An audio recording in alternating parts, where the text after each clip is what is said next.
Good evening, nurse. Good evening, Doctor. I don't think we've been introduced yet. My name is Pippa Hawkins. And I'm Dr. Jonathan Reed.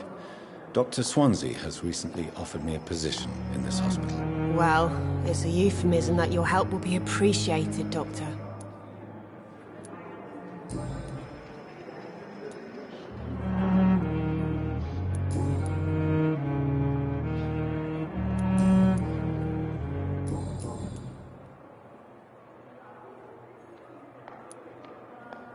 How long have you been a nurse? Well, long enough to see that the epidemic is winning. And no matter how qualified you are, don't tell me you'll change that. You're right. When dealing with such a terrible disease, one must remain humble. But that doesn't mean we shouldn't try our best. Sorry, Doctor.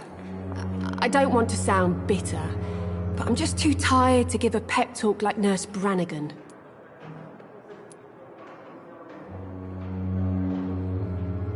How would you describe the situation at the Pembroke Hospital? It's serious. The flu is wreaking havoc amongst the staff and patients. We are running out of everything.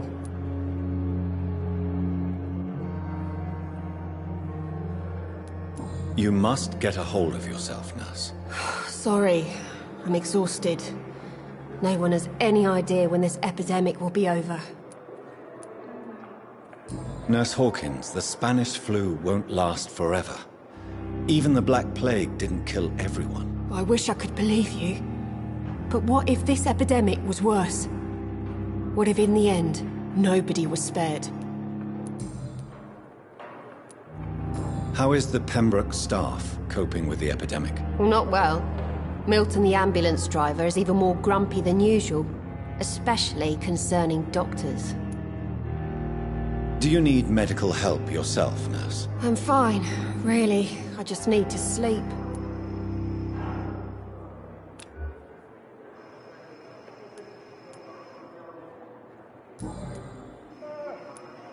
How is the Pembroke staff coping with the epidemic? Well, not well. Milton, the ambulance driver, is even more grumpy than usual.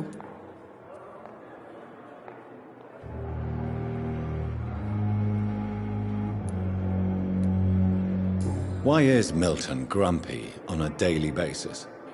Is it just an act? Milton's not the kind of man who's bothered about a bad reputation, whether he deserved it or not. Why does Milton dislike doctors? I don't know. Just ask him. But be warned, Milton is not the chatty type.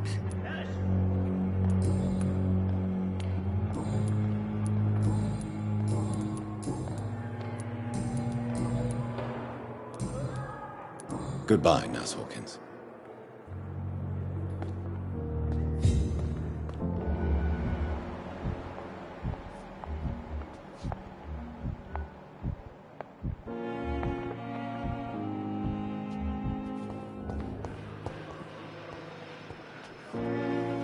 Good evening, Miss Howcroft. How are you tonight? I need blood, Doctor. Warm, rich, vibrant blood.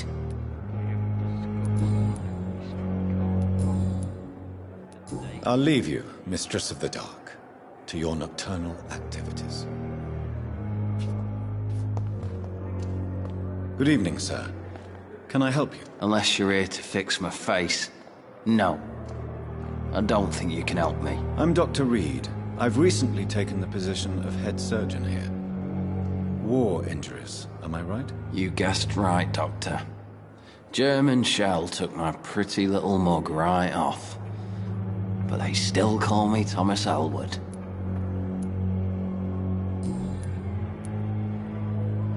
How is your stay with us, Mr. Elwood? Oh, it's bliss. I just escaped death in the trenches to be surrounded again by the moans of the dying. Can I ask you precisely why you're a patient here? It's the pain, sir. The drugs don't work. It just hurts under the scars, if you get my drift.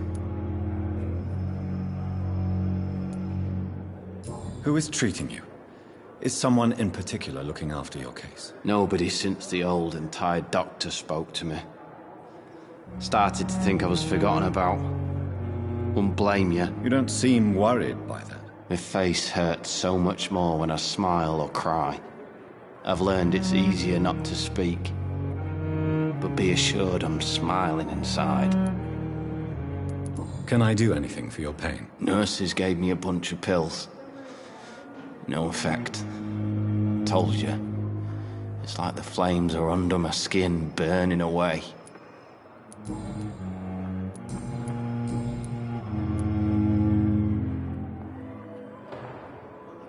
Where were you stationed, sir? Did you serve for long? I really don't want to talk about all this shit. No offense.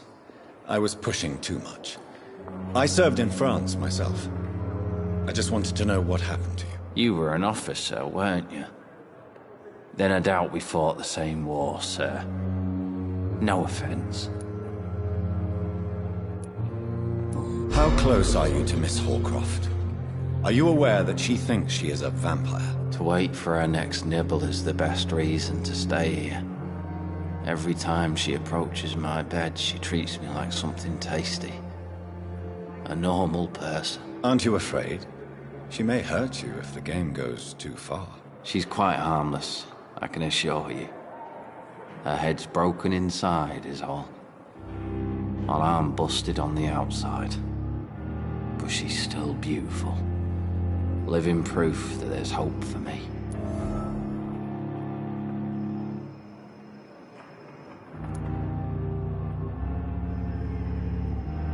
So do you let her bite you? You know that's not sanitary. And why not? She's only supping a few drops of my blood. And the pain, it's real for once. She could decide to bite less willing patients. Then it's another good reason for me to stay here, Doctor. You do realize she's mentally disturbed. It's called the Cotard syndrome. She truly believes she's a vampire. In her madness, she never refers to my scars. And frankly, if I could, I'd join her world. It seems much more fun than the real one.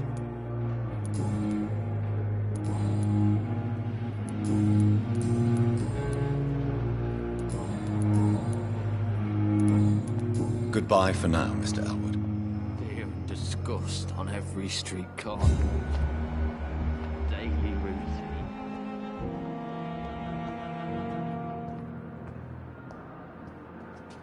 Good evening, Mr. Hampton. How do you feel? Dr. Reed, is it? Oh, sir, I must apologize for my behavior. What do you mean? I was not myself in the factory. Fear and exhaustion made me say awful things to you, I'm afraid. You remained perfectly nice and polite. A little delirious, perhaps. But who wouldn't be after enduring an abduction? Thank you, Doctor. That's a relief. Now all I need to do is rest and return to my flock.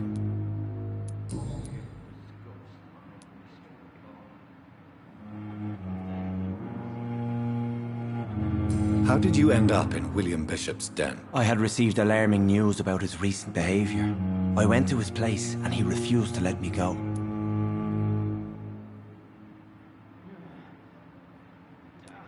Why did he abduct you? William was an alcoholic. His addiction suddenly changed to blood.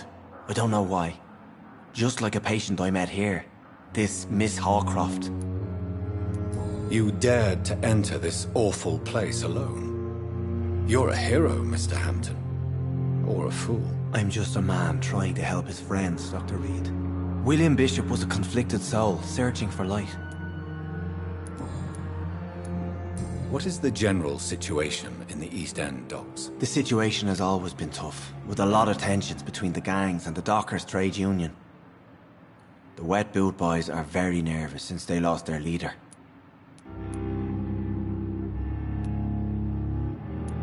Who leads the gang now? Since Clay Cox went missing, it's his wife Edwina who runs the show, with the assistance of her minion, Dooth Digby. Has the gang been threatening you? Ah, no. I've had this nickname for so long, you know, the sad saint of the East End. No one dares to bug a saint, not even criminals. Do you know Tom Watts, the bartender from the Turtle? I met him before I found you in the canning factory. Tom? Yes, of course. Always the helping hand, good old Tom. Without men like him, corruption and despair would have wiped out the East End long ago. Who should I avoid in this part of town, then? Any particularly evil figures? Not really. Most men and women are just doing their best. And it's not my habit to speak ill of people I know, Doctor. People are still in despair. How could it be otherwise? The authorities have left us all to rot in this contagious nightmare. No drugs, no advice, nothing. It's a damn shame.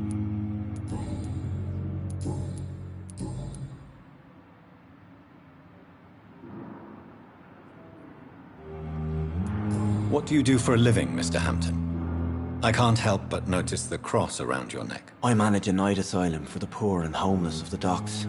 And I try to guide the lost and hesitant on the right path to our Lord.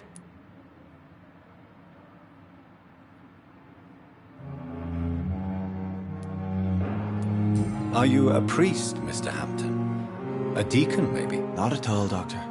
I'm just a man of faith willing to preach the good word. Why didn't you use your cross against William Bishop? To repel him somehow? That's a very strange question, Doctor. A cross is no magical token, if that's what you were trying to say. Not mine, anyway. Have you made friends since you arrived? Not really. But I recognize Miss Harriet Jones. I knew her when she lived by the docks.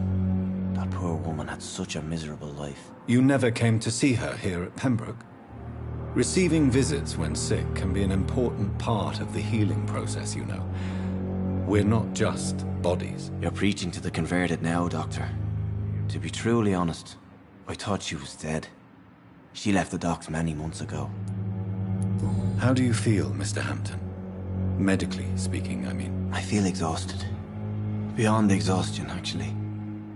William drank so much of my blood in his madness. I feel empty. You're in good hands here. Dr. Swansea is well versed in blood transfusion, and I'm sure he'll take the best care of you. Thank you, sir. I believe all I need is rest. And then I can go back to the people who need me. Goodbye, Mr. Hampton. We'll talk again later. Daily routine.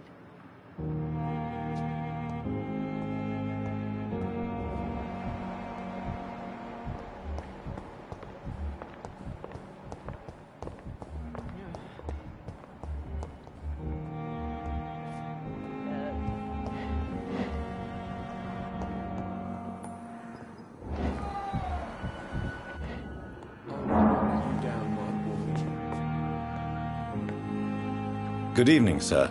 I'm Dr. Reed. I believe we're going to be colleagues. Reed? Yes, I've been informed about your arrival. I'm Waverly Ackroyd.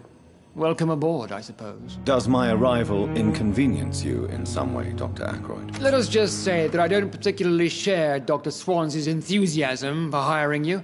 What we need here are reliable professionals, not overrated dabblers.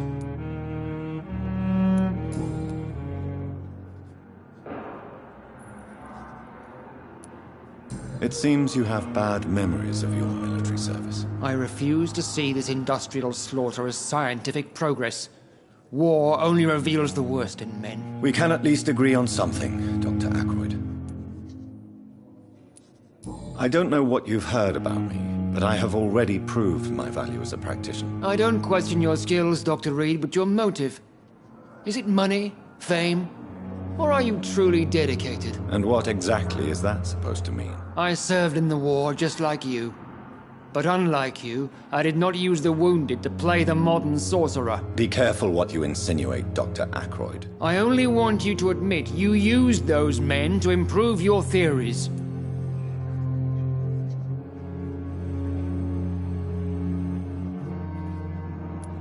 Knowledge has always been and will remain our main weapon. And it has always come at a price. And personal initiative. It is not a question of initiative, it is a question of integrity. These men and women have put their faith in us, Dr. Reed.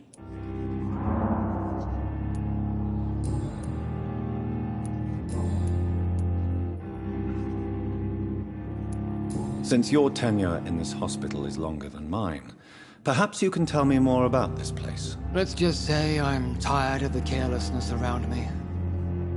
I have always respected the skills of Dr. Swansea, but over time, his enthusiasm has become displaced. Carelessness?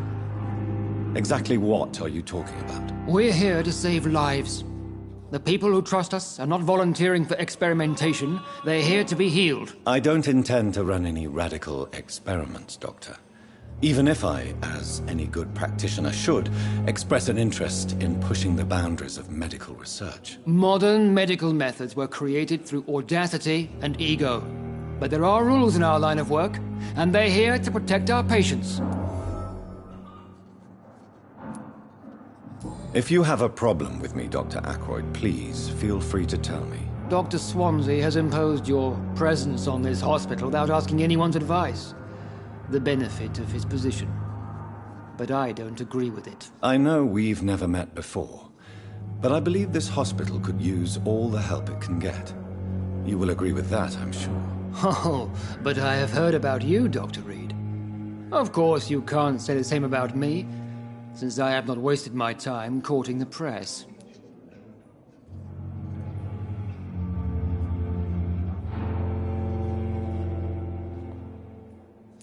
Aren't you too old for such jealousy? It really won't do you any good, you know. Don't be ridiculous, Dr. Reed. A simple glance is enough for me to know you have nothing for me to envy.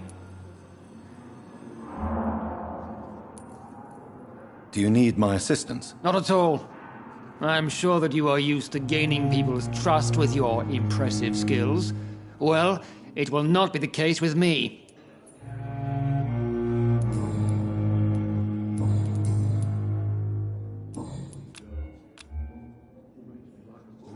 Thank you for your time. We'll talk later.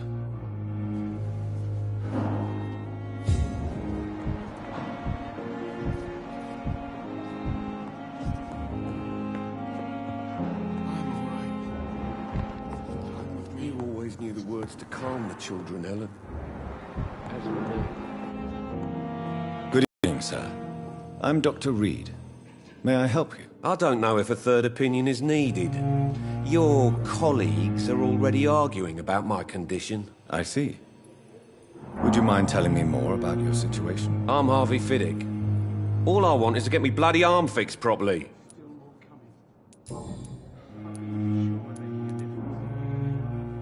Tell me about the doctors who are arguing about your case. Strickland and Ackroyd. They both want the best for me, but there's a lot of pride there. Doctors are no different from carpenters, it seems. What do you mean? I often had professional arguments with rivals on a building site. Difference is, I disagreed about wooden nails, not flesh and bones. Tell me about yourself, Mr. Fiddick. I'm just a regular guy waiting to get his arm fixed, so I can return to work and to my family. I was more curious about what you were doing before being hospitalized. I'm a carpenter, and a good one too. But that means I need both arms to feed my family, Dr. Reed. Are you satisfied with your treatment here? Well, it's clear that I've chosen a bad time to be injured. Forgive my bluntness, but you seem overwhelmed by cases of the flu. I won't lie to you about it. I'm afraid we are. Are you sure you don't want to operate yourself, Dr. Reed? I have the feeling you're very capable, and your colleagues seem to think so too. In other circumstances, you would be right. But for now, I don't think I can take on the responsibility. My apologies.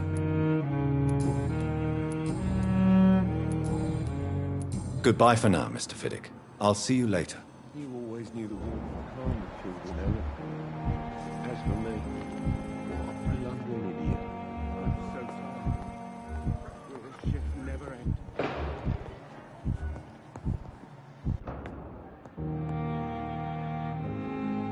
Good evening. I'm Dr. Reed. Can I help at all? No, Really? Why are you here, then? I don't want to talk. My throat hurts too much. I suppose that this pain is the reason you're here. Is someone taking care of you? Yes. And no. Could you at least tell me your name, sir? Mortimer. Mortimer Goswick. How painful is your throat, Mr. Goswick? So painful I'd rather not talk at all, Doctor.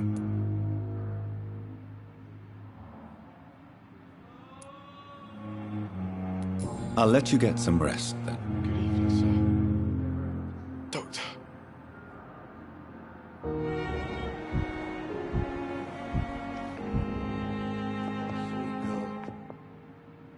Good evening, madam. Can I help you? It's my son who needs you, sir. I'm Dr. Jonathan Reed. How can I help your son? I'm Beatrice Goswick, mother of Mortimer Goswick. Could you check on him, please, Dr. Reed? I've heard much of your talents as a physician.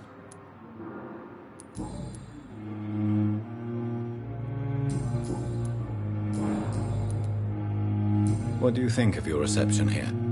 Any complaints? I have had the uttermost reservations about this hospital since we arrived.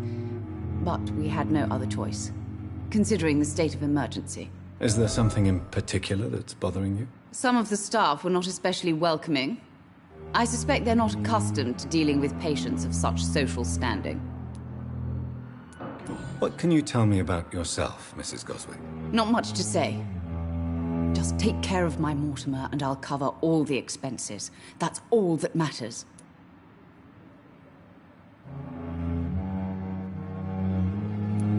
May I ask if you have an occupation, Mrs. Goswick? I'm a teacher by profession.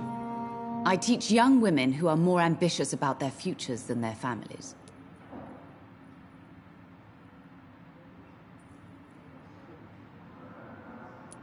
Are you really that rich? Most of the patients here are of a more humble origin, if I may say so. Yes, thanks to my husband. May he rest in peace. I can cover any needed medical expenses.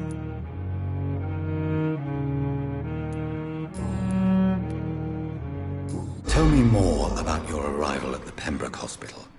What gave you such a bad first impression? The ambulance driver was quite rude, for a start. And that nurse, Miss Hawkins, seems to have quite a dubious attitude. What do you mean? She managed to secure a bed for my son despite the epidemic. It was a relief, but it wasn't cheap. She charged you for a bed? Yes, and I paid without question, considering the urgency of the situation. I share your concern, Mrs. Goswick. Be sure that I'll talk to the people involved. I don't expect compensation, Dr. Reed. But I'm aware such behavior would not be tolerated in other hospitals.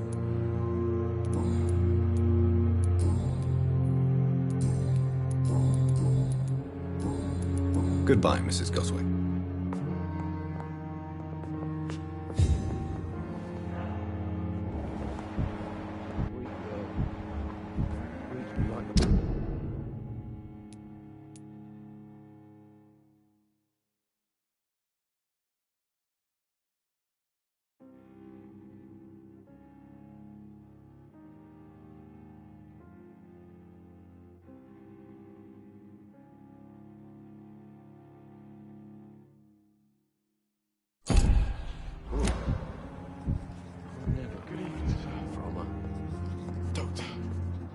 What can I do for you, Doctor?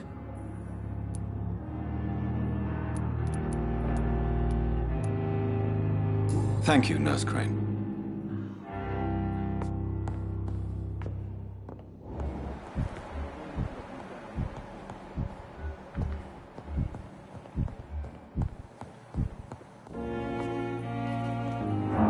Good evening, Doctor. I believe we're going to be working together. Dr. Reed.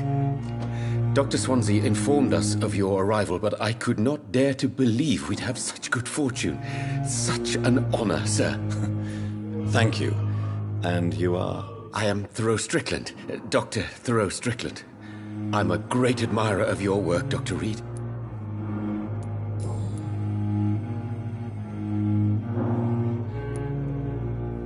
Please, could you tell me something about yourself? I'm a great admirer of your work concerning blood transfusion, Dr. Reed. I run my own experiments. I'm convinced it's the future.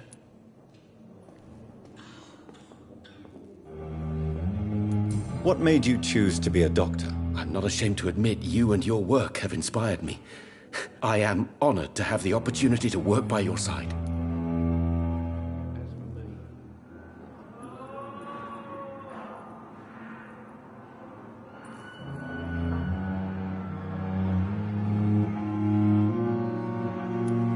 It's always a pleasure to share scientific and medical knowledge with someone eager to learn. I'll be glad to help you if I can. This epidemic may be the century's most terrible disaster, but I'm convinced that we, as doctors, are the only ones able to defeat it. I based my technique on my mentor's research. He helped me perfect my method. What is yours? I'd rather not talk about it. For now, it's just theories and first approach. My process is purely experimental and unsuccessful. As long as you're cautious and methodical, you may remain empty-handed, but you won't fail. You're not the first one to warn me, but I am convinced knowledge is the main weapon against the ravages of this epidemic. What can you tell me about the Pembroke? Well, it has always been an honor to work with Dr. Swansea. But with your arrival, I can't think of a better opportunity to learn about blood transfusion.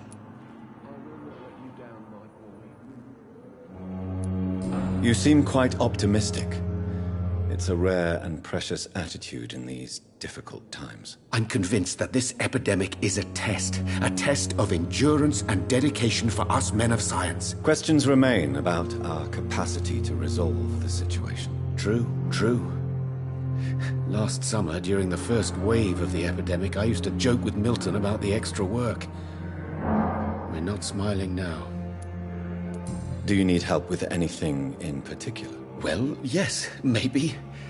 I'm waiting for a batch of products I ordered for my personal research, yet my supplier seems to have vanished. Do you want me to play the errand boy for you? Oh no, Dr. Reed.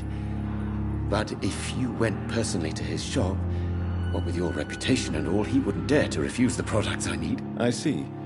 Well, give me the address, for I may pass by if I have time.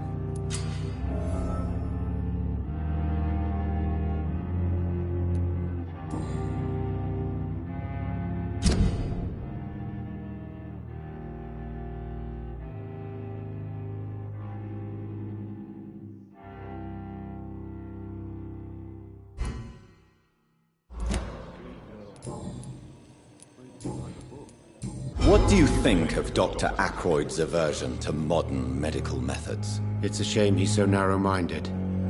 Dr. Swansea taught me that science is about exploring uncharted territory. I'm convinced that's true. With the influenza and all that's going on, you should put your differences aside, don't you think? Why is it so difficult to work together? I believe that if Dr. Ackroyd had been the one to discover the transfusion process, he would be the first to recommend its use. So you believe it's just a question of jealousy and pride? Dr. Ackroyd is as proud as he is blinded by his obsolete concept of medical science.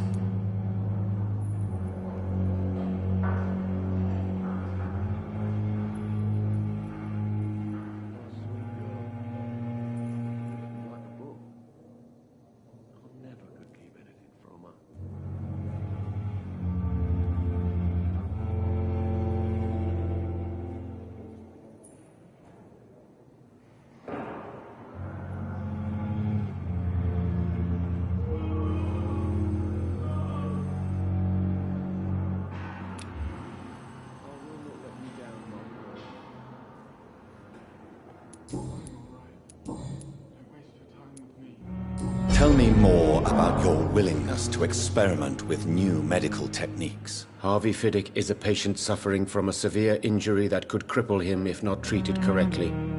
I'm convinced your blood transfusion technique could help him. What is it you really want? To save him, or to prove your point? Fair question. I want nothing but to save my patient, Dr. Reed. Especially since I know Mr. Fiddick's story. Tell me Mr. Fiddick's story. Our first diagnosis was compromised because Mr. Fiddick lied to us about the real origin of his injury.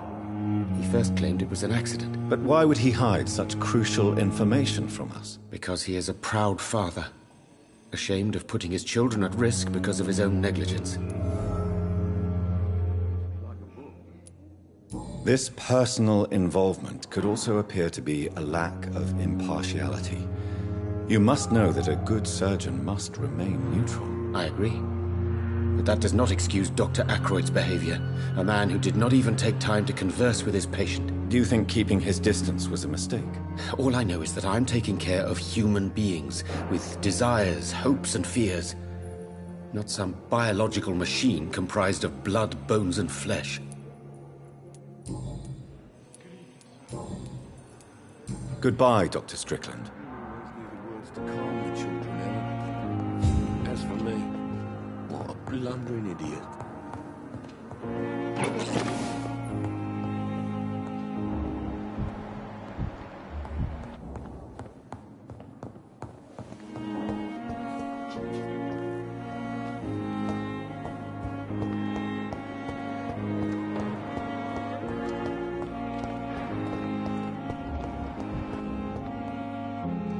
Hello again, Dr. Reed.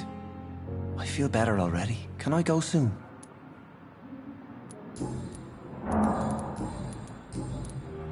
Goodbye, Mr. Hampton. We'll talk again later. They belong to you now. The life running in your veins. Good evening, Miss Howcroft. How are you tonight? I need blood, Doctor. Warm, rich, vibrant blood. Tell me, Thelma, why do you feel so attached to Mr. Elwood? Why him? I'm not sure, Doctor.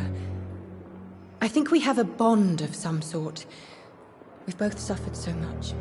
He's the only mortal I find interesting.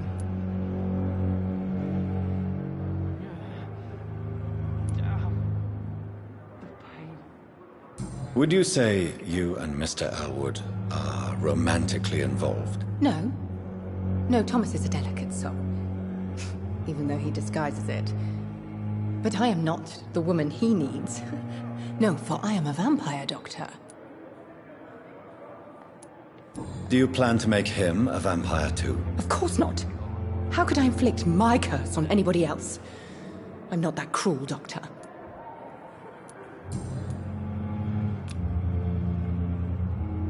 Do you require my services, Miss Howcroft? I have no need for your medicine, Dr. Reed.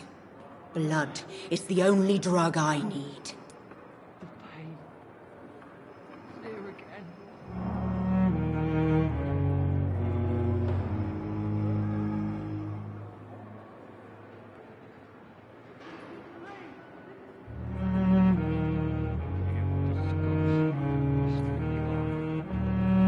I'll leave you, Mistress of the Dark, to your nocturnal activities.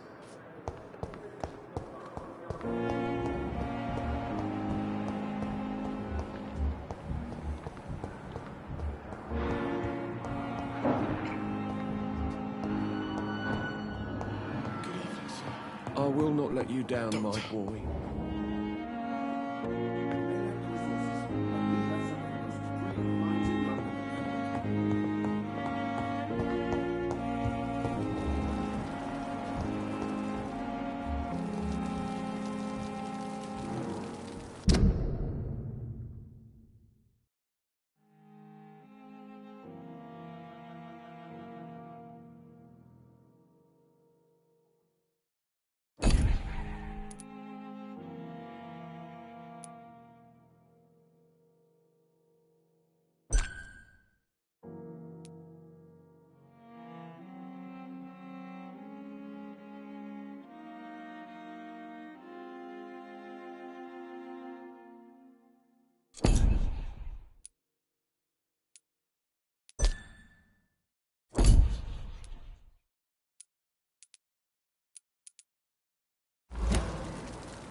It's locked, all right.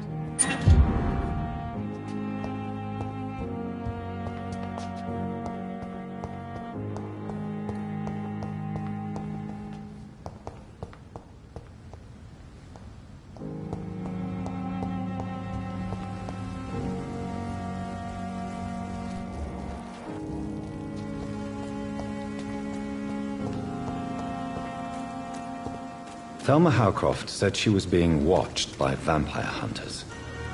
Where are they hiding? I should investigate. It's locked.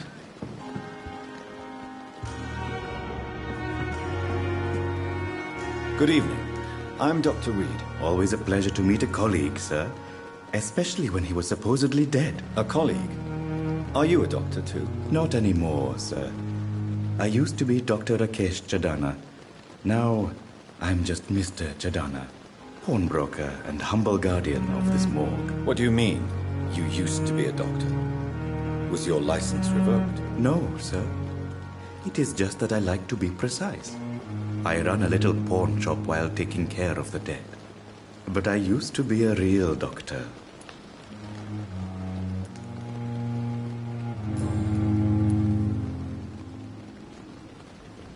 Are you afraid or uneasy being surrounded by so many corpses? Why should I? These bodies are empty vessels. Flesh left to decay. Poof. No soul anymore. All gone.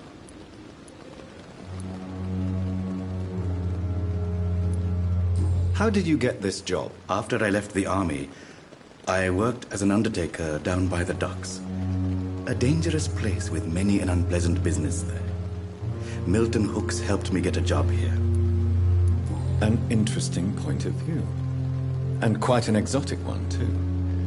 Most people fear, or at least have a respect, for dead flesh. Sir, as a medic during the war, I learned to face my death and the death of others.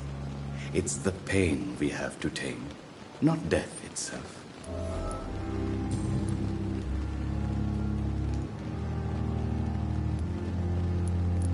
Do you work here alone? Yes, very easy work, sir. All I have to do is watch a few bodies. The situation was very different when the main morgue was still open.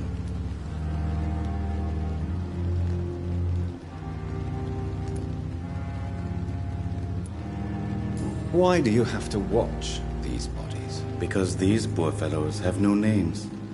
We keep them in case someone comes looking for the missing. Sadly, very rarely happens. Why close the hospital's main morgue? It was for sanitary reasons after the beginning of the epidemic. Cadavers had to be moved to the nearest mass grave. Have we met before? I don't think so, sir. Why? When we first talked, you said you were glad to meet me since I was reported dead. Funny story, sir. Your sister came here a few nights ago. You were missing, and she was looking for your body. She must be very relieved now.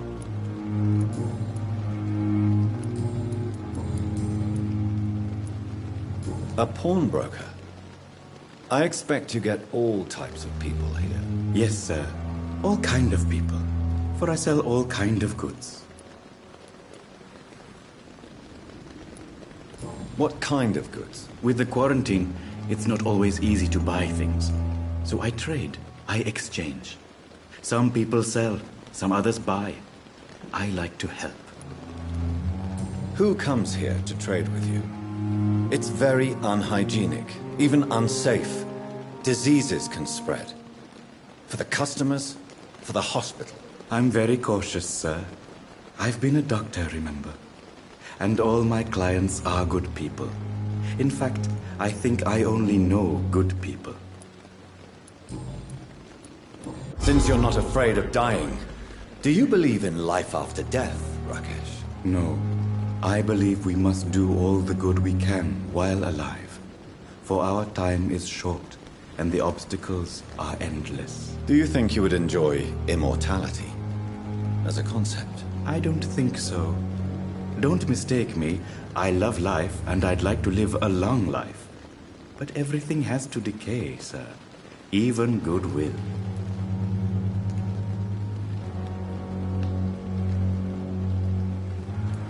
So you're ready to die? No, I am not. I don't fear death, for I won't see it. What troubles me is the pain my death will inflict to those I know. You're a wise man, Mr. Chidana. No, Dr. Reed. I am a foolish man. But I like to think otherwise. Do you really believe goodwill cannot last? As I said, sir, everything decays. If I was to never die, goodness, I would be bored or worse. And I like to be helpful, sir.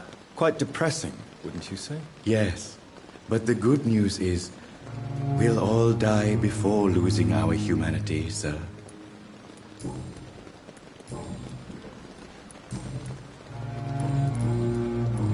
Please show me what you have to sell. Of course. It's just trinkets and curios, really. But I'm sure they can be useful. Good evening, Dr. Reed. Such a pleasure to see you again. Please show me what you have to sell. Of course. It's just trinkets and curios, really. But I'm sure they can be useful.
that Pembroke will prevail and survive this epidemic. Good evening, Nurse Hawkins. Good evening, Dr. Reed. Pepper, are you sure you want to leave this hospital? To become a nurse was a little girl's dream. But in the end, I don't feel that useful. I want more. I want to make things change.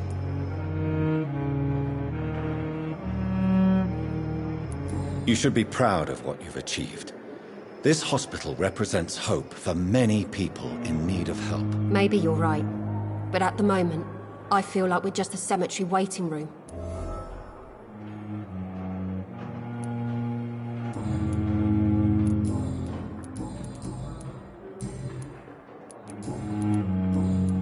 Goodbye, Nurse Hawkins.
Not now!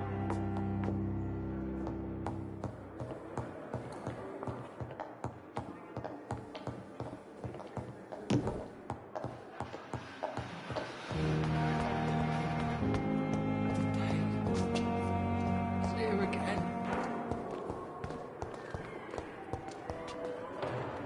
Good evening, Mr. Elwood. Evening, Dr. Reed. How close are you to Miss Hawcroft? Are you aware that she thinks she is a vampire? To wait. Aren't you afraid? She's quiet.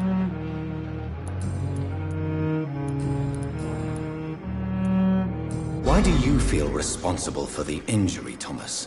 What really happened? I wasn't disfigured by any German shells.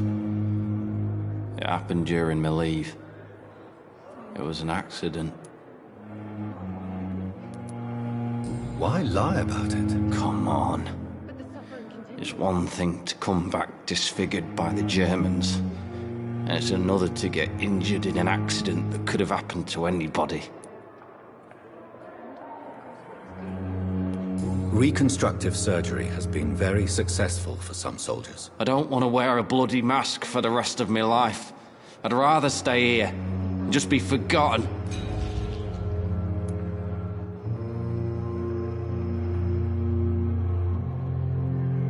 Tell me what really happened then. I went with a whore in Rouen. Dead drunk I was. The hotel was a shithole. There was a fire that night. Did you start the fire? Were you trying to avoid going back to the front? That's not uncommon, you know. No.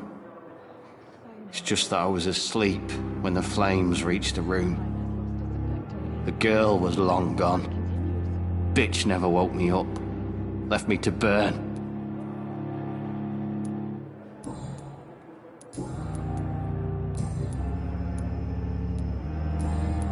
Goodbye for now, Mr. Elwood.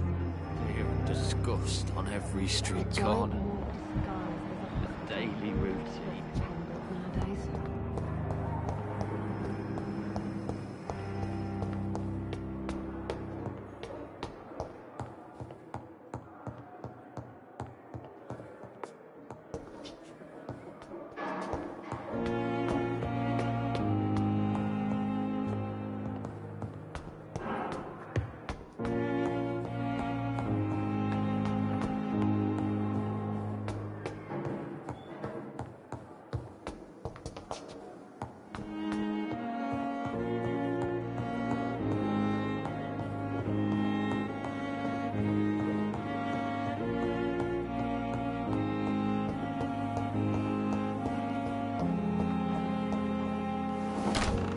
This must be the place.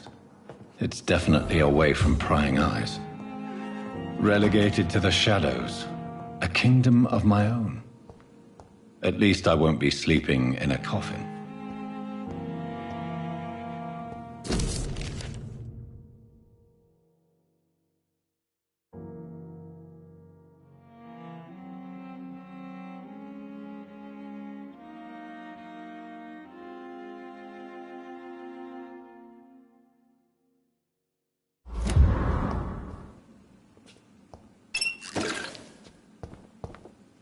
The flower's dying. It needs water.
William Bishop's blood is much more unstable than human blood and shows extensive mutation.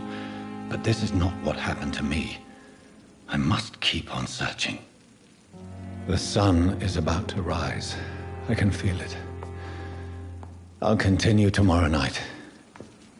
I have so much time now.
If I'm to stay here until my research is complete, I'd better learn to hide my true nature from the mortals. But what about my thirst for blood?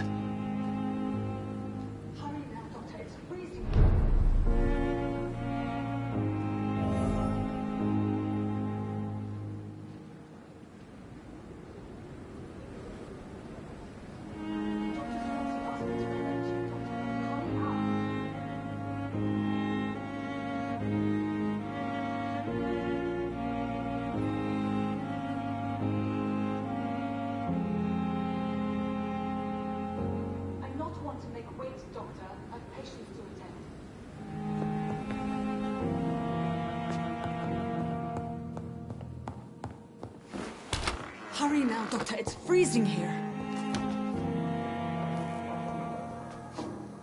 Yes, Nurse Crane? How can I help you? I'm so sorry. I know Dr. Swansea wanted you to rest, but we have somewhat of a crisis. A crisis, you say? Our supply of antiseptics is nearly depleted. I was hoping there was another box up here, but...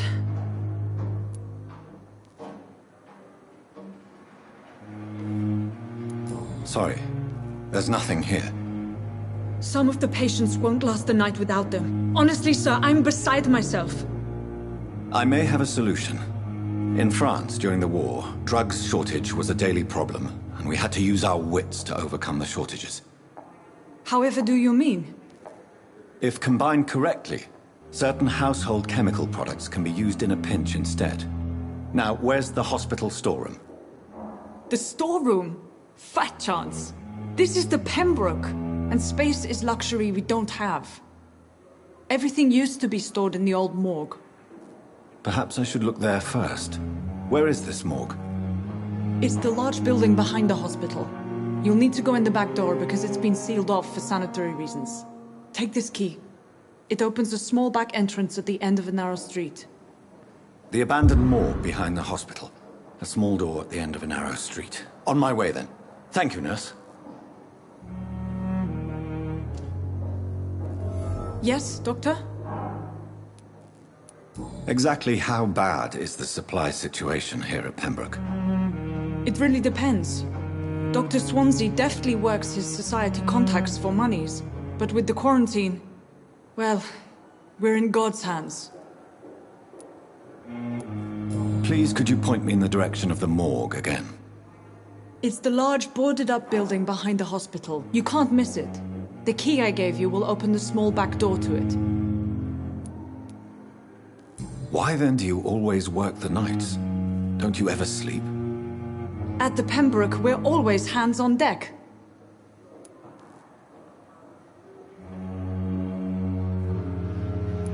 Your dedication to the Pembroke does you credit, Nurse Crane, but when do you sleep? We staff get our sleep when we can, Doctor. Nursing is a vocation, not the labor of a journeyman. Lack of sleep and the medical profession always ends in disaster. I've witnessed many a colleague succumb to stimulants to fight exhaustion. Drugs were as deadly as bullets in the trenches. London's trenches start here at Pembroke Hospital. We are on the front line, make no mistake. That's all for now, Nurse Crane, thank you.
That's it! Vicious brother!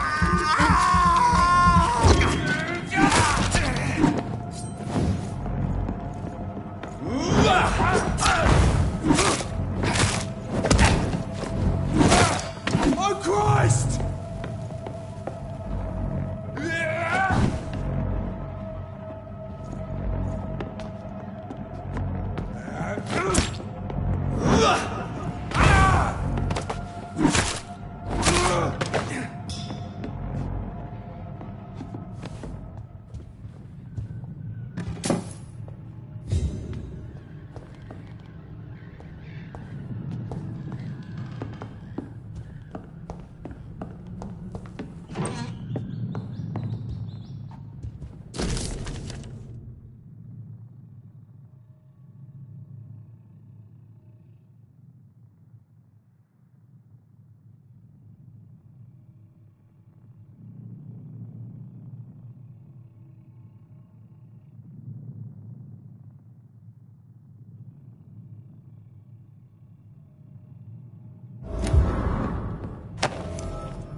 You are...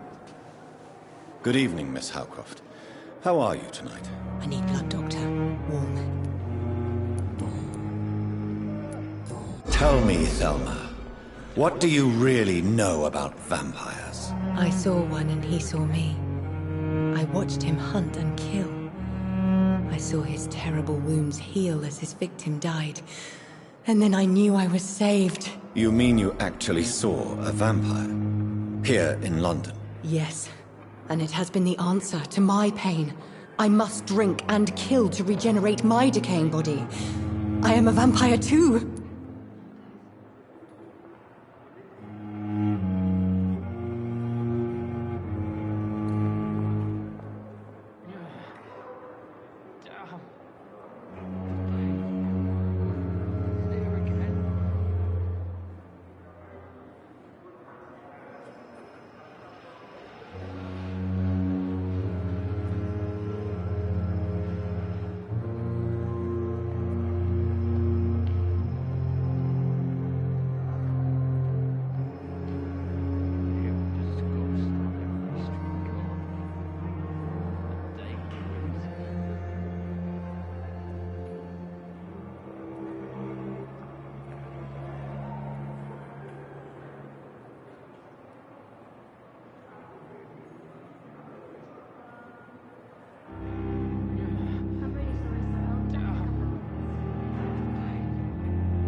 You have no idea what problems your claim could cause if heard by the wrong people, Miss Howcroft.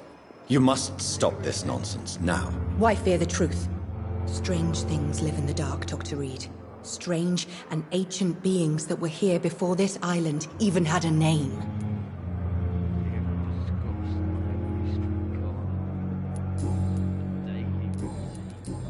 I'll leave you, Mistress of the Dark, to your nocturnal activities.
Scowl voices in the garden. I should investigate. If they were to find somebody...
similar to the infected William Bishop.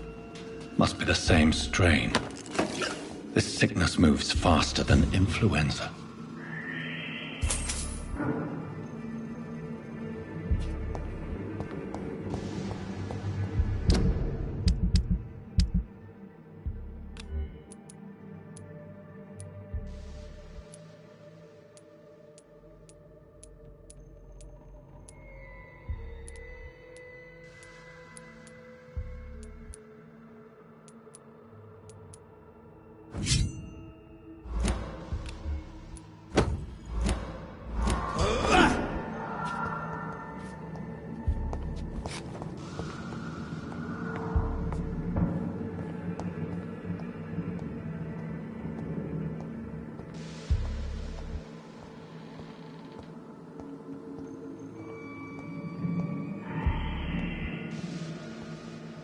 Balls of Mars, fortifiers.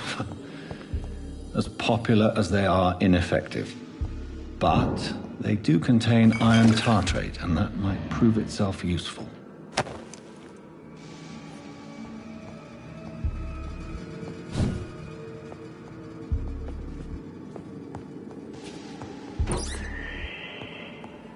This key will surely grant me access to the basement.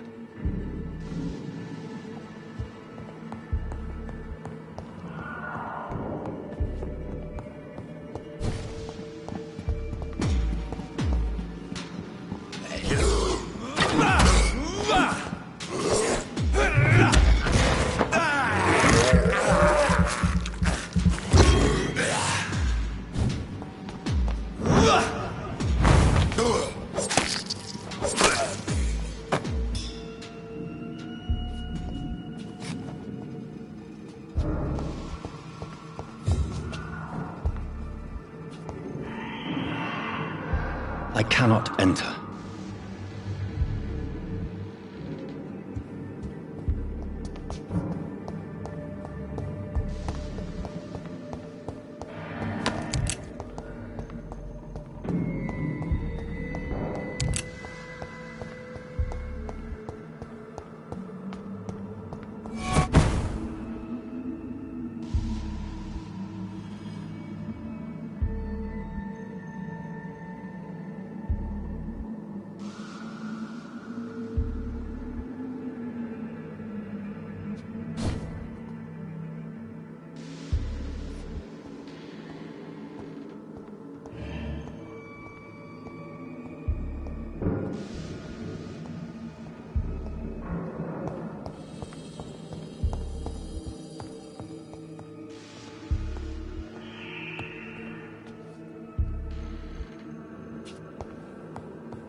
These skulls feed from corpses and the husks of animals.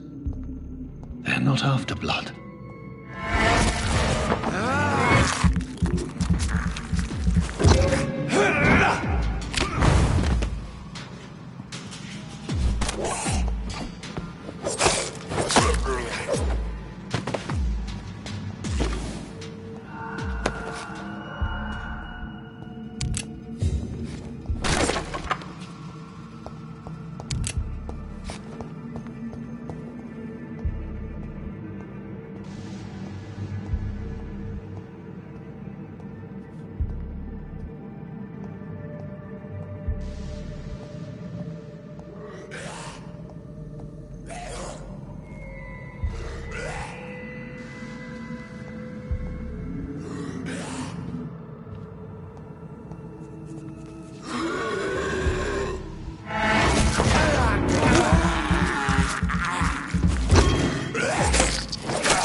Mr. Connor's injuries don't match the report.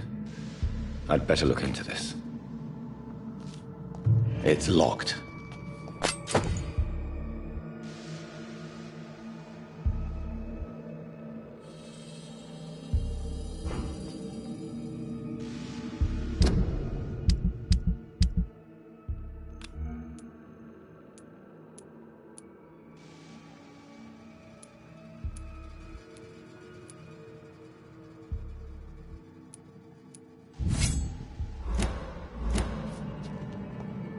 It's locked, all right.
Skulls can be so ferocious. I'm not sure I can defeat them without becoming stronger. To drink blood is so tempting.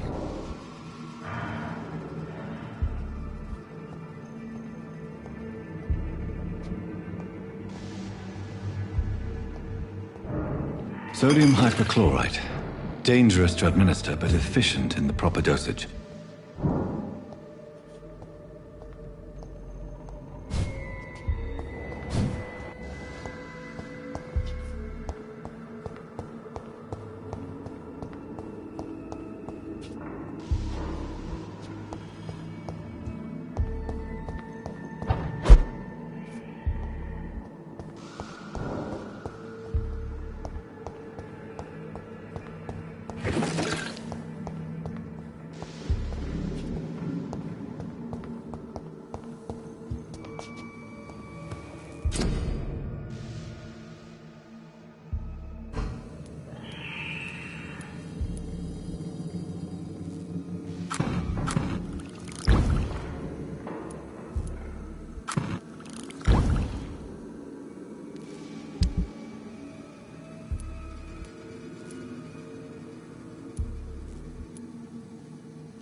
traces of a pinkish foam at the corner of the lips.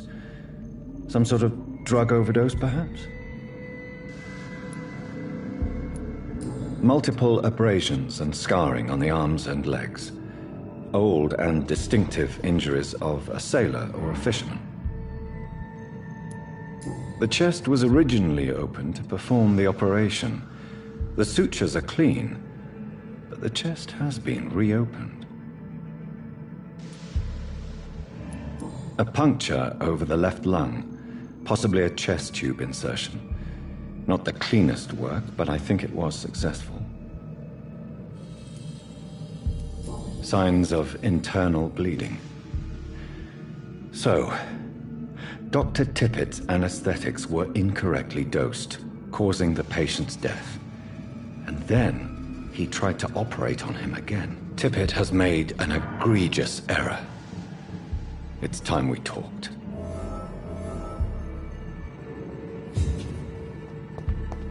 It's locked. It's locked, all right.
Miss Howcroft.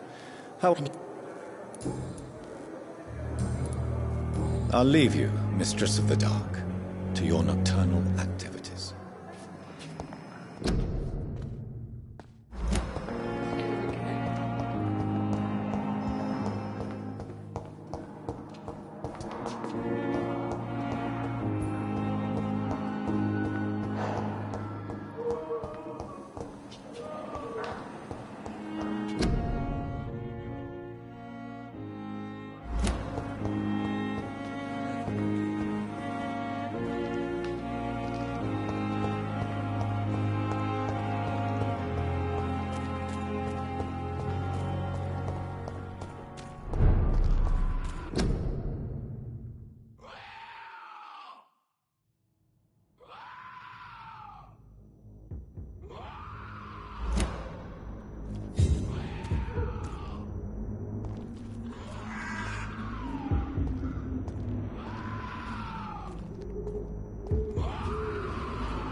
We may lack the resources, but we have some of the most brilliant minds in London at Pembroke.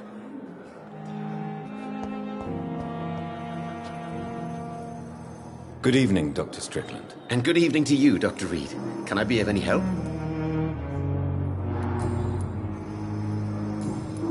Do you need my medical attention, dear colleague? You don't have to worry about me, Dr. Reed. I am here to assist you, not to be a burden. Goodbye, Dr. Strickland.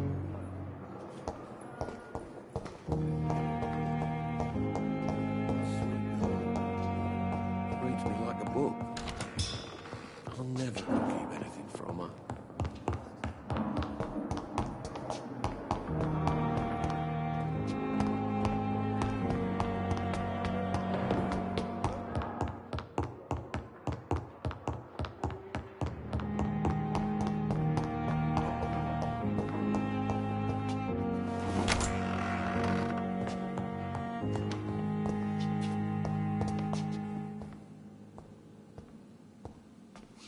The flower's dying.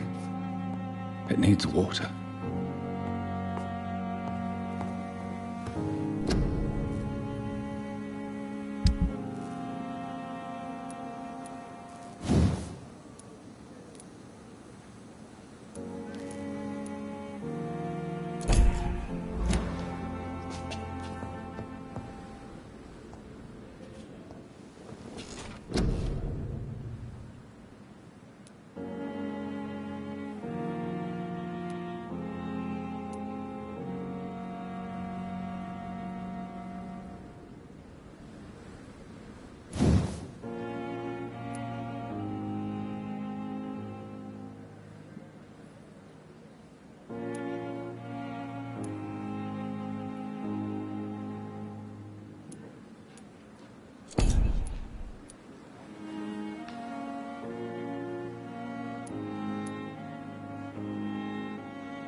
Finally, you've returned, Doctor.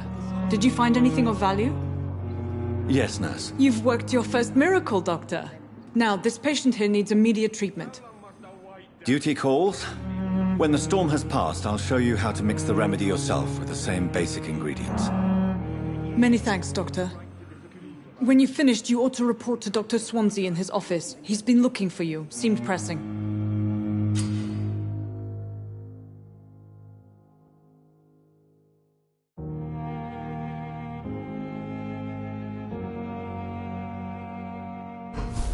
This hospital seems to be falling apart. But in the circumstances, I'm willing to give you the benefit of the doubt. Good evening, Mr. Goswick. I'm okay. Tell me about yourself, Mr. Goswick. I don't want to talk, Doctor.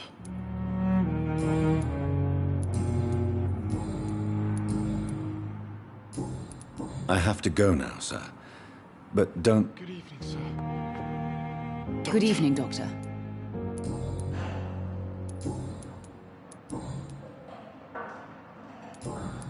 Goodbye, Mrs. Goswick.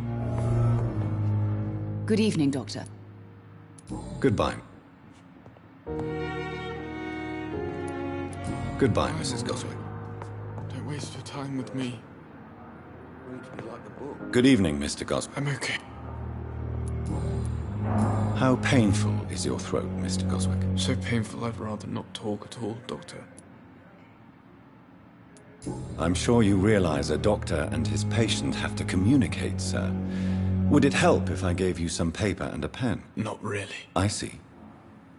Then maybe it's not just your throat that hurts, Mr. Goswick. Perhaps your sore throat is just the consequence of something more hurtful. Yes, maybe. But I don't want to talk or even write about it now.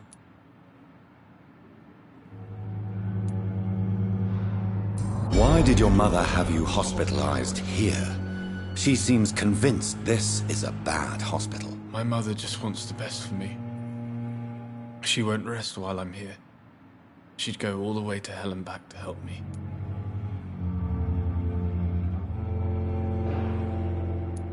Is your mother bothering you?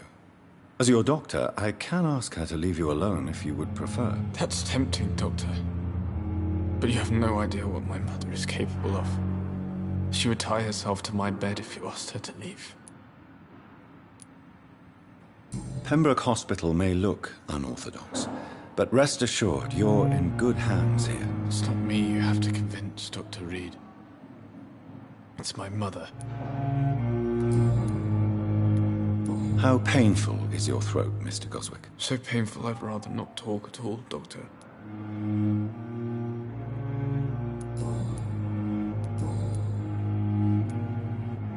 I have to go now, sir. But don't hesitate to contact me if you need any help. Good evening, sir. Doctor. Good evening, Doctor. How is my son doing?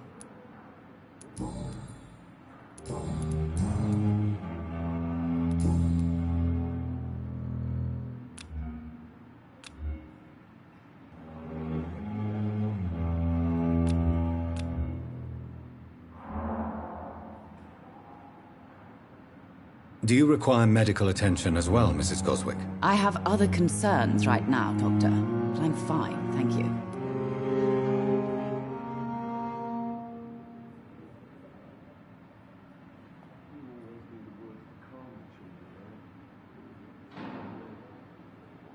Good evening, sir. Doctor.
Goodbye, Mrs. Goswick.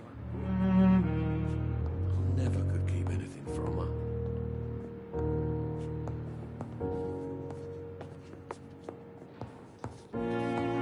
Good evening, sir.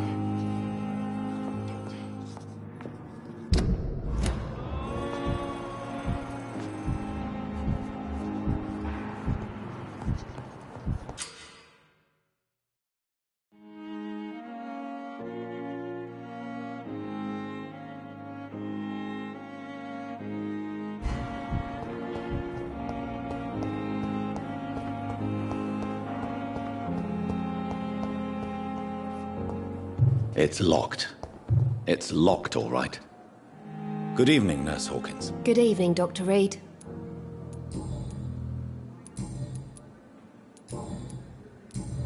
Goodbye, Nurse Hawkins.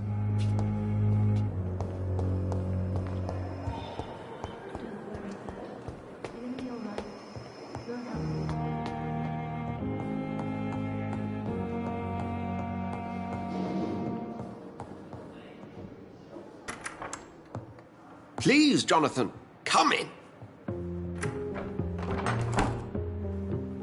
Fascinating, is it not? In the last decade, so many mysteries have been brought to light with our microscopes. The human body, biology's penultimate frontier. The more we explore its boundaries, the less we're able to trace a clear line between life and death. You, my friend, have a foot in both countries. The view must be vertiginous. It's at least as vertiginous as chatting about vampires with you, I would say. This must be all so new to you. This area of town, the hospital, a brand new life. How stimulating it must be. I wish I could share your enthusiasm, Dr. Swansea, but my condition defies scientific categorization. Undead? Unalive? Immortality defies logic. I cannot express my thrill at this serendipitous turn of events. The world's most eminent specialist in blood transfusions, a vampire. One might say a gift from heaven.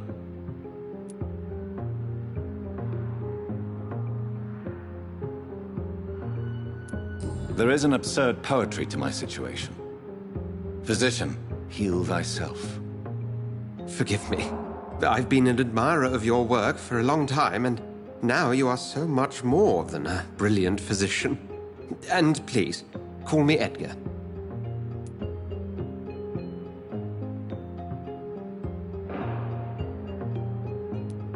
I'm not some doe-eyed student, Edgar.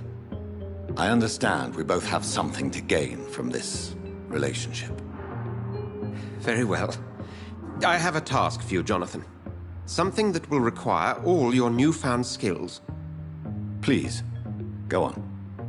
The Pembroke only survives through the generosity of our benefactors. Unfortunately, our main donor has found herself in a bit of a bind. Now, if you could help her out... A spokesman or politician is what you need. That's not my calling. And until I come to understand what has happened to me, I require discretion. Discretion is in order, Jonathan. Lady Ashbury has recently received rather indelicate correspondence that, if revealed, would jeopardize her position. And you would like me to eradicate this threat? By the stole, of course not. I would just like you to pay her a visit. Her ladyship is certainly near the tents outside, tending the sick. You can't miss her. Look for someone impossibly delicate. Accepted. I'll see what kind of trouble Lady Ashbury is in.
flu took my dear wife, Emily. I take comfort knowing we'll soon be together again. Mr. Rainfield, that's no way to talk. You're in good hands here, and we'll be up again soon enough.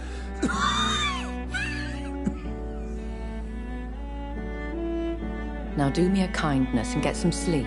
I'll be back round later. Your words are kind, the blessings of an angel. You're the sweet, sweet Lady of Mercy.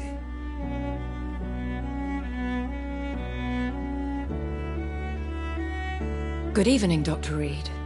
It's a pleasure to see you again. You seem surprised.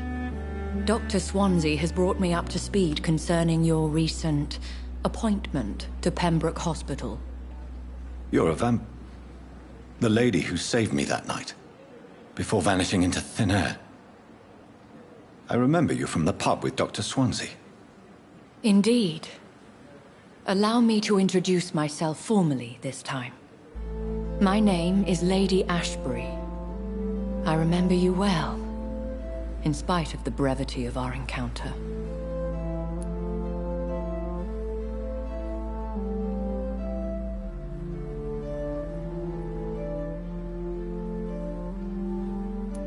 So it seems our Dr. Swansea does indeed have a fascination for creatures of our constitution. Dr. Swansea is a remarkable man.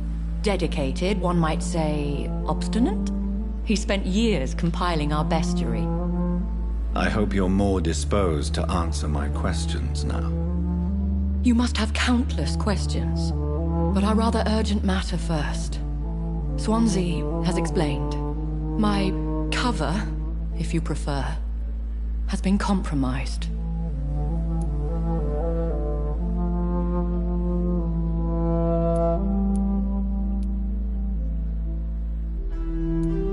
Have any of the patients given you trouble? These poor souls have so little left to live for. I do my best to ease their pain.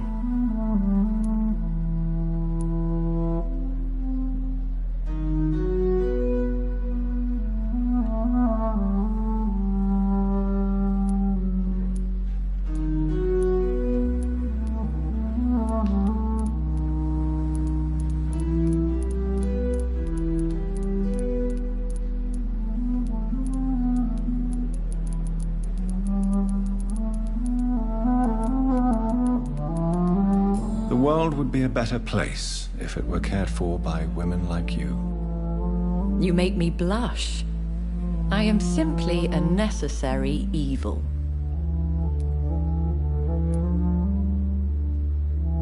Pardon my boldness, your ladyship, but I have questions concerning this condition we share.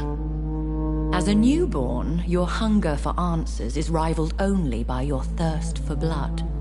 But the questions need wait. I'm a scientist. My trade is in the deciphering of mysteries, and I need information to feed my mind. I will gladly answer every question you have, but first, prove yourself capable of resolving my predicament without eating the culprit. Dr. Swansea has commissioned me to be your agent in this matter. You could start by explaining what's amiss. These past insufferable weeks, I've been the victim of extortion. I've made a first payment, but the blackmailer grows greedy. I must refuse his most recent demands.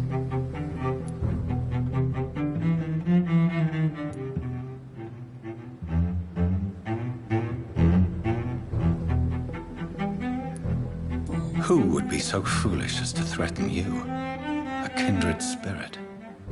Even if it were the case, and I highly doubt it, a vampire would have asked for something more valuable than money. My suspicions lean toward a patient, or their family.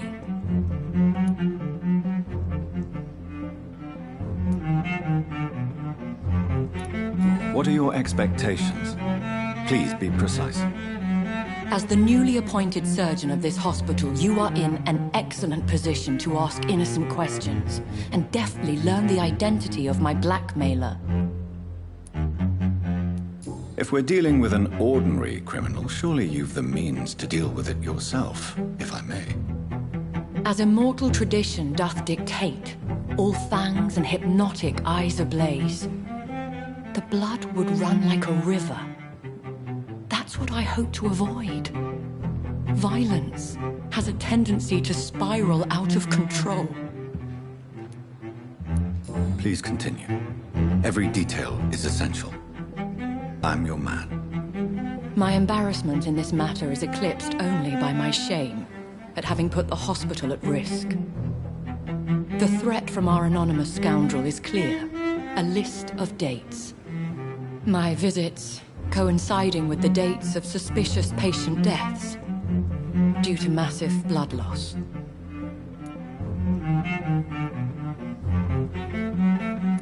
Is it true? Now aren't you the blunt one?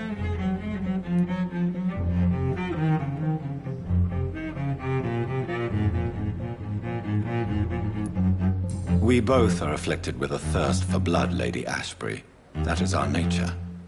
By vocation, we also have a reason to visit the hospital. Logic dictates. In all honesty, I'm not simply a patron to the hospital. My visits serve a dual purpose. Dr. Swansea has been treating my condition with a revolutionary technique of blood transfusion. It seems you are a specialist in the domain. I'll take care of it. Do you know where I should start? If that was the case, I'd settle the matter myself. You could talk to our local gossip, Harriet Jones. Not a pin drops here without her hearing about it. I'll meet that woman now. My life, as others know, is in your hands, Dr. Reed.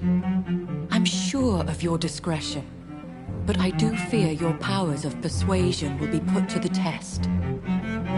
When this is resolved, I'll be your obligé. I'll answer all questions in regards of your condition.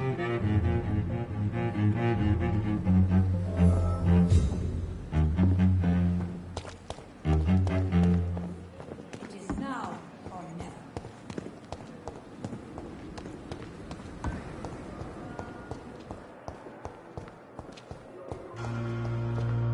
Simpletons, these nurses. Bred with no respect.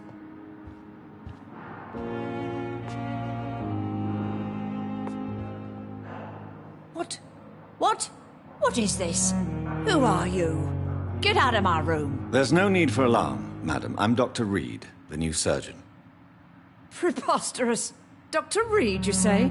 I don't want some bumbling intern. Where's Dr. Swansea?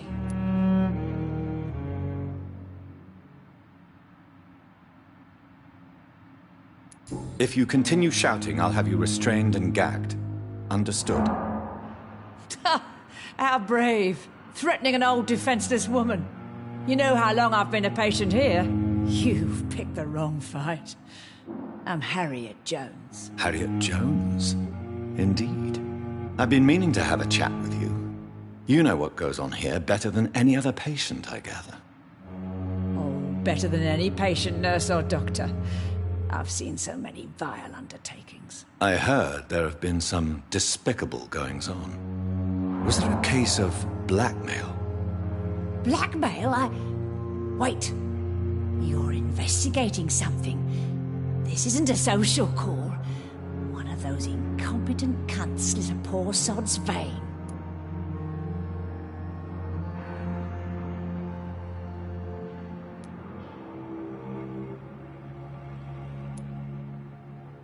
You seem to know more about the goings-on here than anyone else. Beware, Miss Jones, in case suspicion should fall on you. That's it. Blame the old and infirm. I see those little bitches' greedy little eyes. Just waiting for me to pop off, they are. If I didn't know better, Miss Jones, I'd be inclined to say you enjoy this type of idle gossip. God's honest truth, Doctor. It's just the way it is here. Most of these bitches would let you freeze to death before getting you a blanket. I assure you, madam, this is not an investigation into a possible medical error. Debauchery, then? Nurses Crane, Hawkins, Brannigans, whores, all of them. They can't keep their legs shut. I've seen them scratching slutty sores. Really? Well, if you have irrefutable proof, I'll not have the staff behaving in such a manner here. This is your business, Doctor, not mine. But I swear one of the nurses is cavorting with some man on hospital hours. Thank you for your time, Miss Jones.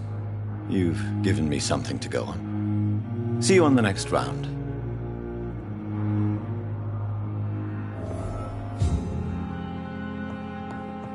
The patients and staff might know something. I'll start my investigation with them.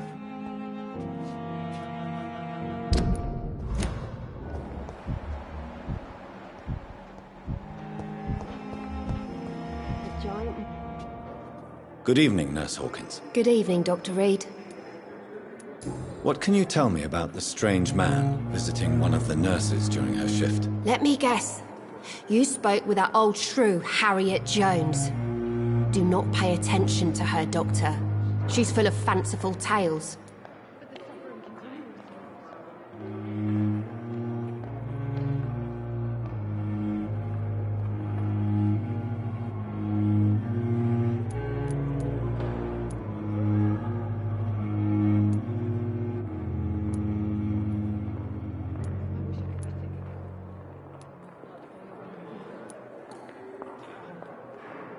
She could have been telling the truth about the mysterious man. That old witch will end up in hell soon enough.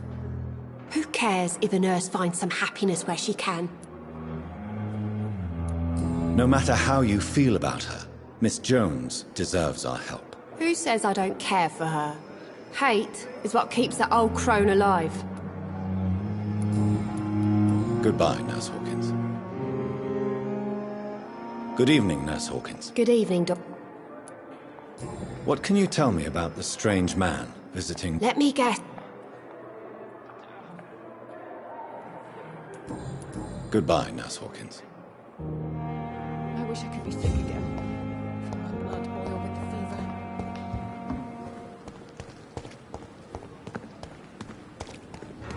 If only I were young again. Just a dozen years or so.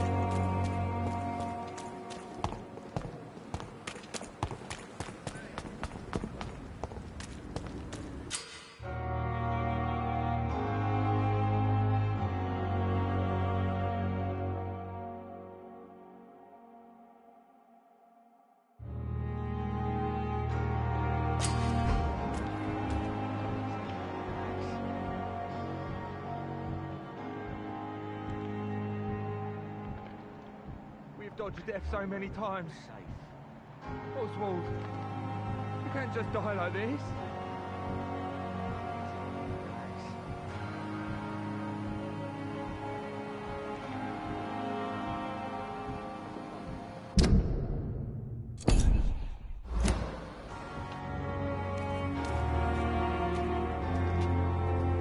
Please, sir. I need help bad. What's going on? I'm Blight, sir. Newton Blight. I've lost my mate. Can't find him anywhere. I'm Dr. Jonathan Reed from the Pembroke Hospital. Please, calm down and give me more details. Oswald and myself were both infantry, sir. We were en route for the hospital, but we had a disagreement. And Oswald ran off towards the canal. How long have you been searching for him? I can't go there. Too many rats by the water. Fucking rats. Can't stand them since the war, sir. Can't stand them at all. Don't be ashamed, Mr. Blight. Many soldiers who survived the trenches suffer from musophobia. I'll see what I can do for your friend.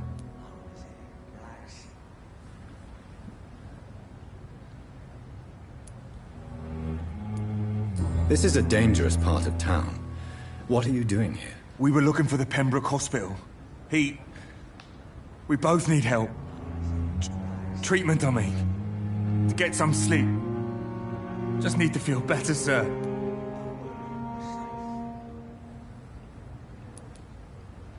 What can you tell me about yourself? I'm Oswald's best friend. We served in the same regiment, sir. We've taken care of each other since we came back from the front. What can you tell me about your friend? His name is Oswald Thatcher. We survived the war together. Oswald is nervous and quite fragile since we came back from the war. Where was your friend the last time you saw him? He went down by the canal. He didn't want to go to the hospital. I think he went to the sewers on purpose. So I couldn't go after him.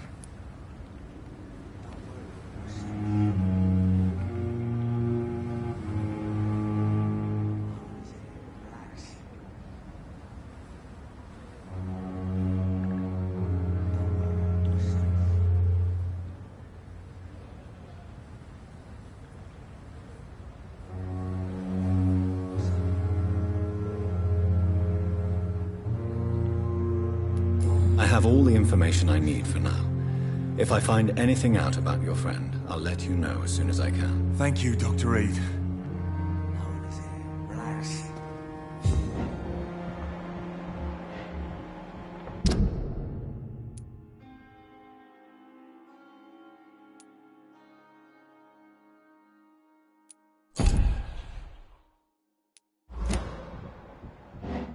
Don't worry.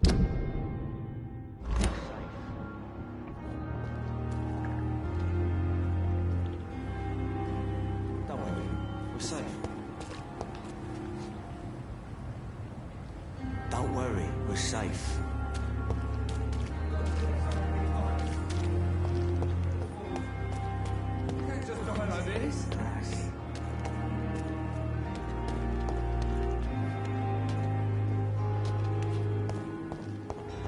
Is this supposed to be an hospital? A pigsty would smell better.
This is no place for you, sir.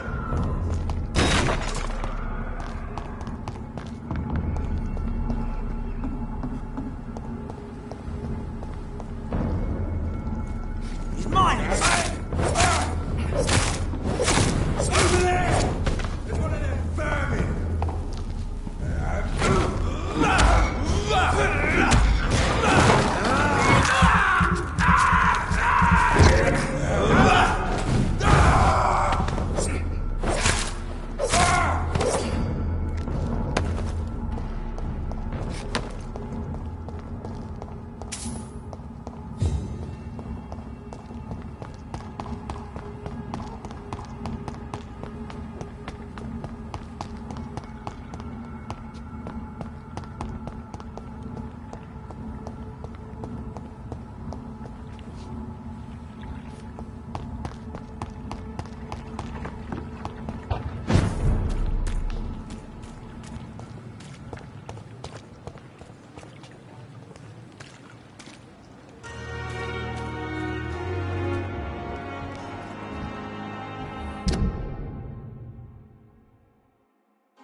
Good evening, sir. I'm Dr. Jonathan Reed. I'm new here. I've already heard about you, Dr. Reed. I'm Milton Hooks, the ambulance driver for this shithole of a hospital. That's quite a blunt introduction, Mr. Hooks. You can call me Milton. I like to speak my mind, Dr. Reed. Perk of the job. Don't judge me, and I won't judge you. I'm not sure I understand what you're talking about. Well, I'm no doctor, but I'm pretty sure a gun can't be used as a surgical instrument. You have a keen eye. I learned to shoot during the war, and have carried one ever since. Old habits die hard. No need to explain, Dr. Reed. And if you ever need a better gun, remember, I may have something for you. I have some good news, Milton. What? The epidemic's over? I retrieved your wallet, with all the money, and a certain picture. Well, yeah, Pippa Hawkins is my girl. So what? Is it the difference of skin colour that bothers you? Not at all, Milton. Good. Please, take this money anyway. To remind you to keep your mouth shut. Not everybody is as broad-minded as you, Dr. Reed.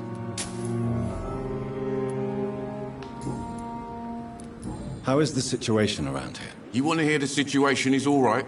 It's fucking awful. We lack everything, and it's getting worse every day. Are you really smuggling weapons through the hospital? And why not? I've already been attacked by patients, you know.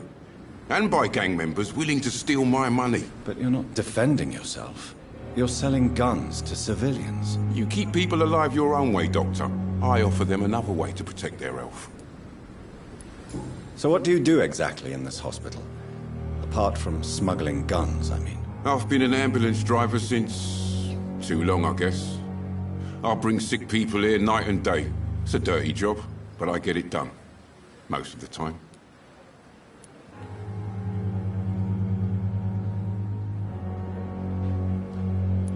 Since you're on the front line, how is the sanitary situation in this vicinity? It's a complete disaster. It's even getting dangerous to enter some streets or buildings. Even the locals attack you. It sounds like things have been a bit rough recently. What's happened? Yesterday I got attacked by the patient I was bringing here. I escaped through the hospital's garden, but I lost my wallet when I was running. You left an infected patient outside the hospital? That's incredibly dangerous. Go there yourself if you want, but be careful, Doctor. I'd rather not bring your dead body back.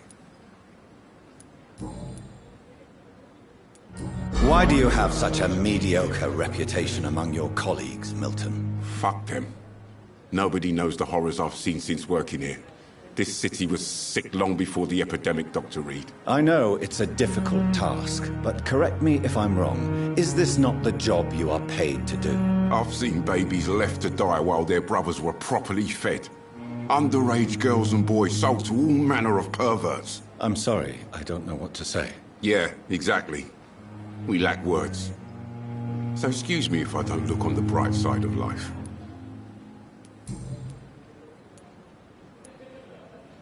Have you heard of any underhand dealings going on in this hospital? There are a lot of secrets round here. I'm not surprised someone tried to make money from them. What kind of secrets? I'm not in the gossip business, Dr. Reed. If you want to know more, you better talk to Harriet Jones. She's the oldest patient here.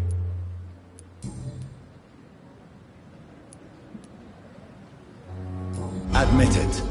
Nurse Hawkins is more than your lover. She's also your partner in crime. Of course she is. How else could I tell which bed is free? I need to know that. Have you no shame? Don't you see this city is crumbling down? Today people are ready to pay to get a hospital bed. Tomorrow we may be fighting for food. Tell me why you're extorting money from some of the patients here. If a patient wants a bed, he'll have to pay me a little fee. That's all. Where did you get the idea for such an immoral scam? Funny you should ask. The first time it was from a patient who bribed me to get a bed. It's only then I realized I could make a fortune. What's going on between you and Nurse Hawkins? Pippa's tired. Tired of all this shit. Tired of all those corpses piling up. She's as depressed as I am.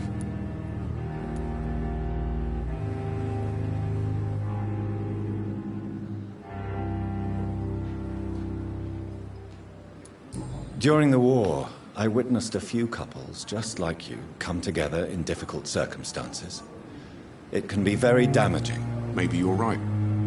But we support each other. And that's all that matters. You do realize you could both get fired. Hospital staff are not meant to have intimate relationships with one another. Come on, Dr. Reed.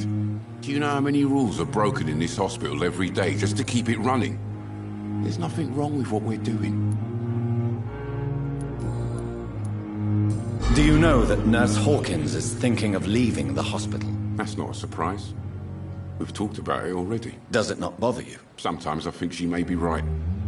We should run away while we can. Question is, where can we go? Where is it safe? I'd like to see your goods. Wise choice, Dr. Reed. A reliable gun is what everybody needs these days.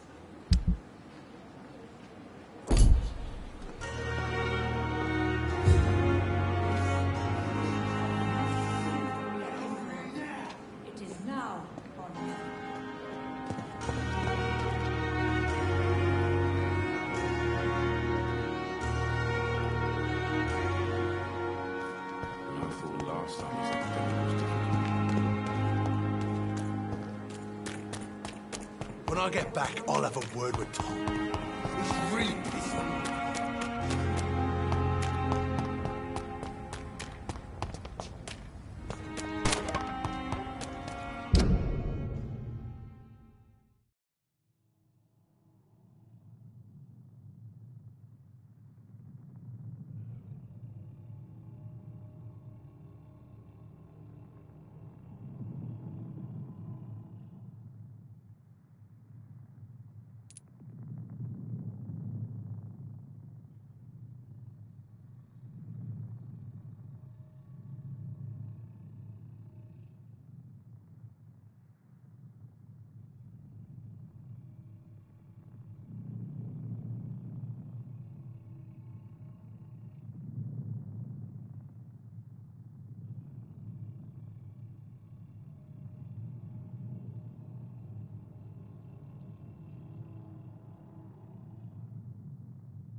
You're sure you don't come back with me?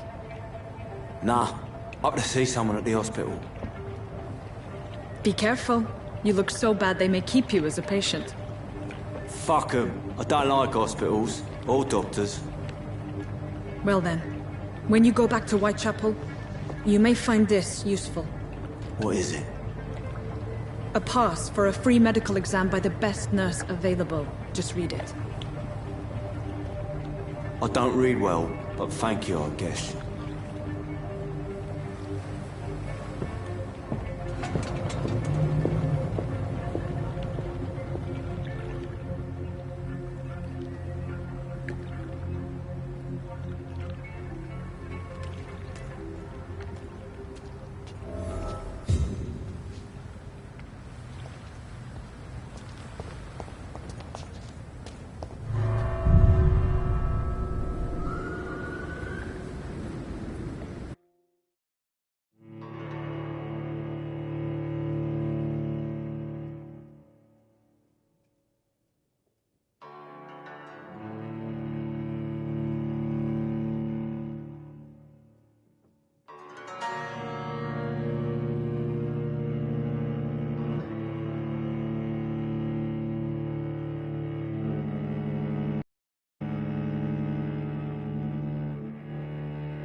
This man has been savagely attacked and dragged to the floor.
is despicable.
See the sky, feel the fresh air.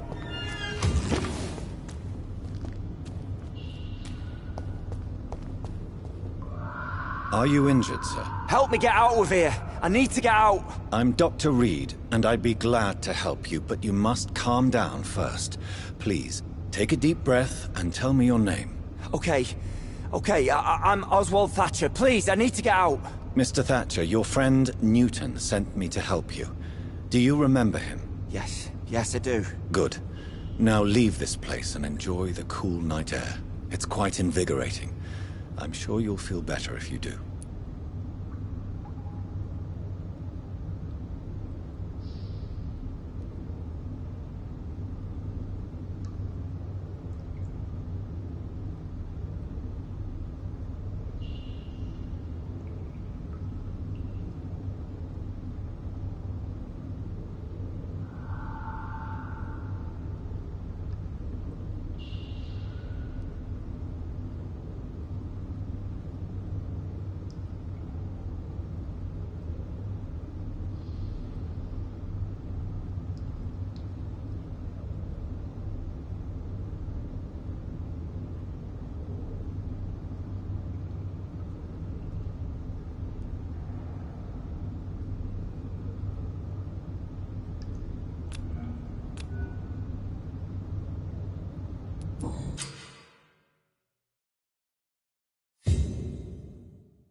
What sort of creature is this?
What sort of creature is this?